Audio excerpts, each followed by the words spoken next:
Hi, welcome to Viji's info. இன்றைக்கி நம்ம மசால் தோசை எப்படி செய்யலான்னு பார்க்கலாம். மசால் தோசைக்கு பேஸ் வந்து நம்ம 10 மிளகாய் வத்தல் நல்ல சுடுதண்ணியில் போட்டு ஊற வச்சு எடுத்து வச்சுருக்கேன். ஒரு தக்காளி பொடியாக கட் பண்ணி வச்சுருக்கேன்.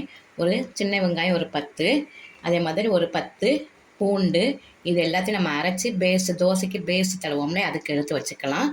இப்போது மசாலுக்கு தேவையான உருளைக்கிழங்கு ஒரு 4 உருளைக்கிழங்கு நல்லா வேக வச்சு மசிச்சு வச்சுருக்கேன். தோல்லாம் எடுத்துட்டு ஒரு 2 பீன்ஸு பொடியாக கட் பண்ணி வச்சுருக்கேன். ஒரு பச்சை மிளகாய் பொடியாக கட் பண்ணி வச்சுருக்கேன். 2 பெரிய வெங்காயம் பொடியாக கட் பண்ணி வச்சுருக்கேன். புதினா மல்லித்தலையை நல்லா அலசிட்டு பொடி பொடியாக கட் பண்ணி வச்சுருக்கேன். இஞ்சி பூண்டு விழுது கொஞ்சமாக எடுத்து வச்சுருக்கேன். நம்ம கடைகளில் மசால் தோசைன்னு கேட்டோம்னா பூரி மசால் பண்ணி சும்மா தோசையில் ஸ்டஃப் பண்ணி கொடுத்துருவாங்க. அது அவ்வளோவா டேஸ்ட் இருக்காது. ஆக்சுவலாக அது தோசை, அந்த தோசையில் மசால் நல்லாவே இருக்காது. நம்ம இப்போ இதே மாதிரி செஞ்சால் தான் சூப்பராக இருக்கும். இதுதான் ஆக்சுவலாக மசால் தோசைக்கு உண்டிய ப்ரிப்ரேஷன். இதை நம்ம எப்படி செய்யலான்னு பார்க்கலாம். இப்போ நம்ம இதெல்லாம் அரைக்க வேண்டியதெல்லாம் அரைச்சிட்டு வந்துடலாம்.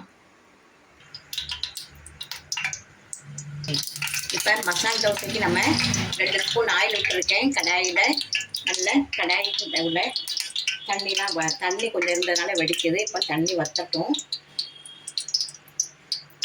இப்போ நம்ம இந்த ஆயிலில் கொஞ்சம் பெருஞ்சீரகம் போடுறேன். நீங்கள் ஜீரகம் வேணால் போட்டுக்க, பெருஞ்சீரகம் பிடிக்காதவங்க ஜீரகம் போட்டுக்குங்க.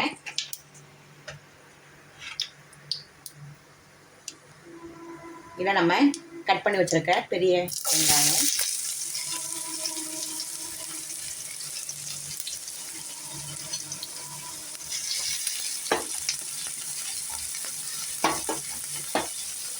நல்லா எவ்வளவு பொடியாக கட் பண்ண முடியுமோ அந்த மாதிரி கட் பண்ணிக்கோங்க. நல்லா ரொம்ப சின்னதாக தான் நல்லாயிருக்கும்.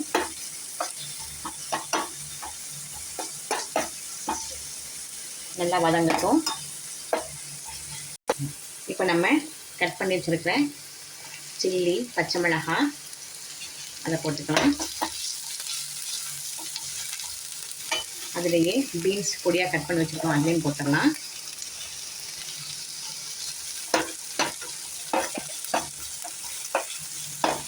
கேரட்டு பச்சை பட்டாணி எல்லாம் போட்டுக்குங்க. பச்சை பட்டாணி கேரட் எல்லாம் போட்டால் நல்லா தான் இருக்கும். காலிஃப்ளவரும் போட்டால் நல்லா தான் இருக்கும். நான் கொஞ்சம் பீன்ஸ்லாம் போட்டிருக்கேன்.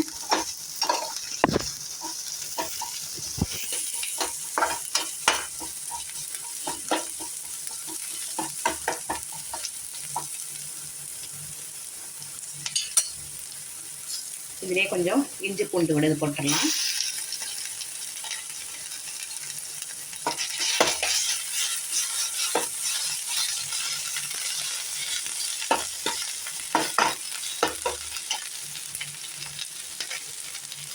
புதினா மல்லி பொடியாக கட் பண்ணி வச்சுட்டு அதையும் போட்டுடலாம்.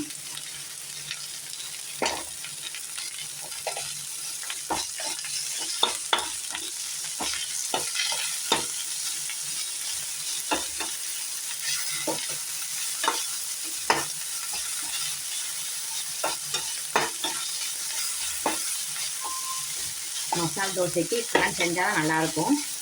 அதான் மசால் தோசை. நம்ம சும்மா பூரி குருமா வச்சு செய்கிறதெல்லாம் மசால் தோசை கிடையாது.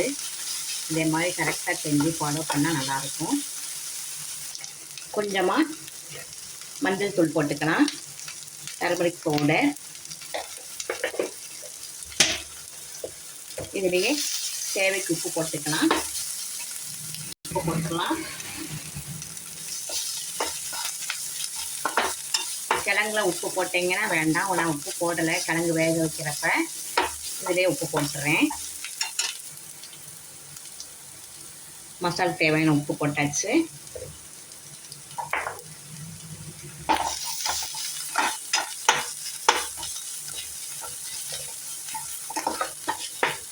ஒரு 2 நிமிஷம் நல்லா வதங்கட்டும்.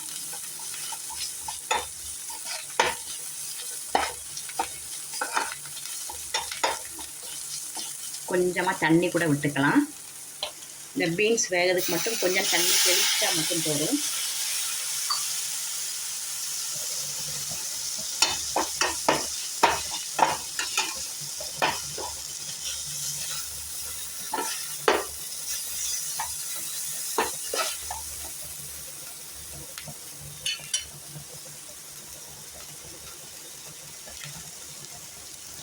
இப்போ நம்ம நல்லா உருளைக்கிழங்க வேக வச்சு தோல்லாம் எடுத்து வேக வச்சு மசிச்சு வச்சுருக்கோம்.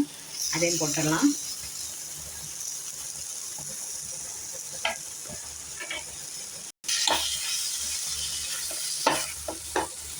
நல்லா எல்லாம் கலந்து ஒரு 2 நிமிஷம் வேகட்டும்.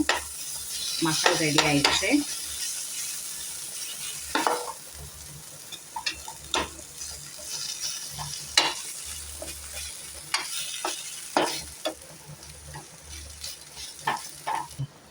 நல்லா பச்சை வாசம்லாம் போய் மசாலா நல்லா ரெடி ஆயிடுச்சு. இப்போ நம்ம ஸ்டவ் ஆஃப் பண்ணிடலாம். கொஞ்சம் நேரம் ஆற வச்சுருவோம். இப்போ அடுப்பில் ஒரு தோசைக்கல் வச்சுருக்கேன். நல்ல தோசைக்கல் காஞ்சிருச்சு. எண்ணெயை தடவி இப்போ நம்ம விட்டுடலாம்.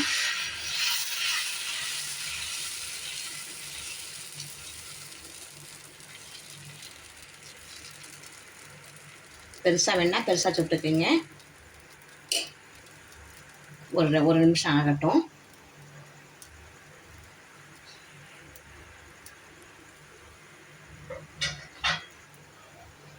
இப்போ நம்ம மிளகாய் வத்தல், பூண்டு, வெங்காயம் எல்லாம் அரைச்சி வச்சுருக்கோம் இல்லையா, அதை இது மேலே தடவிடலாம்.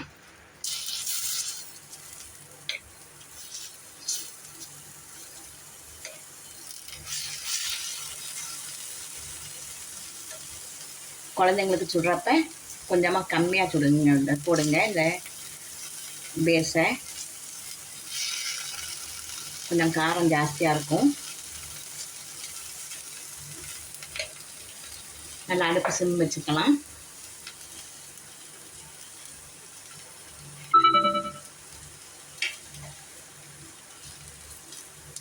இப்போ நம்ம மசாலா போட்டுடலாம். நல்லா வதக்கி வச்சுருக்கோம் இல்லையா, உருளைக்கிழங்கெல்லாம் போட்டு அதை உங்களுக்கு எவ்வளோ தேவையோ அதை போட்டுக்குங்க.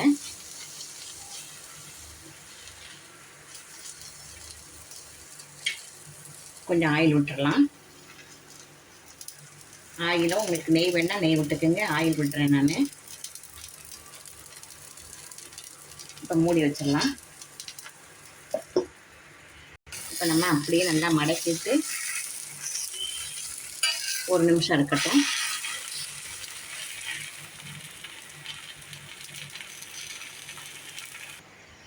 இன்னொரு தோசை பாருங்கள், உங்களுக்கு சுட்டு காட்டுறேன். இதை மாதிரி சும்மா பிளெயினாக தோசை மாவு விட்டுக்குங்க.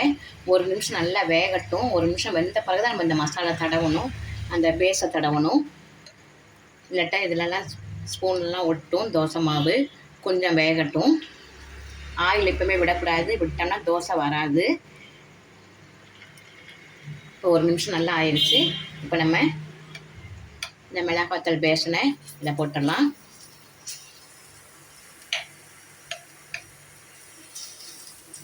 வெறும் மசாலா மட்டும் போட்டு தோசை சுட்டால் நல்லா இருக்காது. இதே மாதிரி மிளகாய் வத்தல்லாம் வெங்காயம் பூண்டு எல்லாம் அரைச்ச இந்த விழுதை போட்டுட்டு அதுக்கு மேலே நம்ம மசாலா வச்சா தான் டேஸ்ட் இருக்கும்.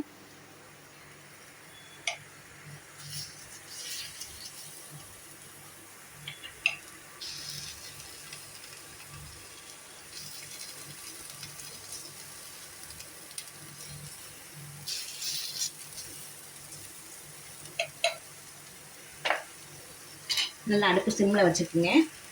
இப்போ ஆயில் விட்டுடலாம்.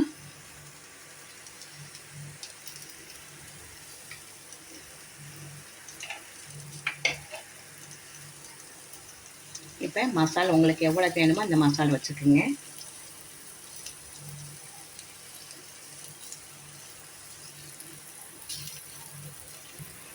இதுலேயே நம்ம பன்னீர் போட்டால் பன்னீர் மசாலா தோசை. நீங்கள் என்ன காய் போடுறீங்களோ அந்த தோசை ஆகிடும்.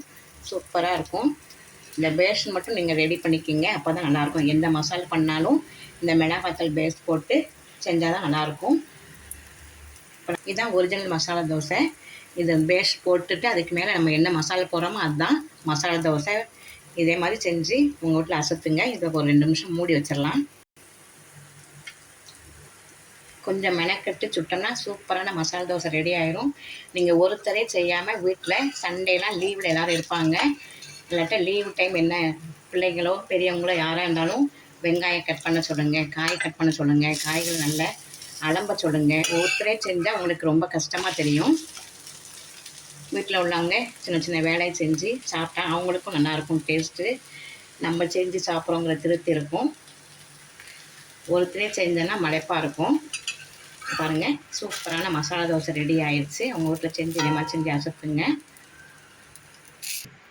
சூப்பரான மசால் தோசை ரெடி ஆயிடுச்சு பாருங்கள். மல்லி சட்னி, தேங்காய் சட்னி, மிளகாய் சட்னி, சாம்பார்லாம் வச்சு செம்ம டேஸ்ட்டில் நம்ம தோசை பொடி வேணால் கூட வச்சுக்கலாம். செம்ம டேஸ்ட்டான மசால் தோசை ரெடி ஆயிடுச்சு. இதை உங்கள் வீட்டில் செஞ்சு அசத்துங்க. இந்த ரெசிபி உங்களுக்கு பிடிச்சிருந்தால் லைக் பண்ணுங்கள், ஷேர் பண்ணுங்கள், சப்ஸ்கிரைப் பண்ணுங்கள், பெல் ஐக்கானை தட்டி விடுங்க. மற்றும் ஒரு நல்ல ரெசிபியோட உங்களை சந்திக்கிறேன். பாய்.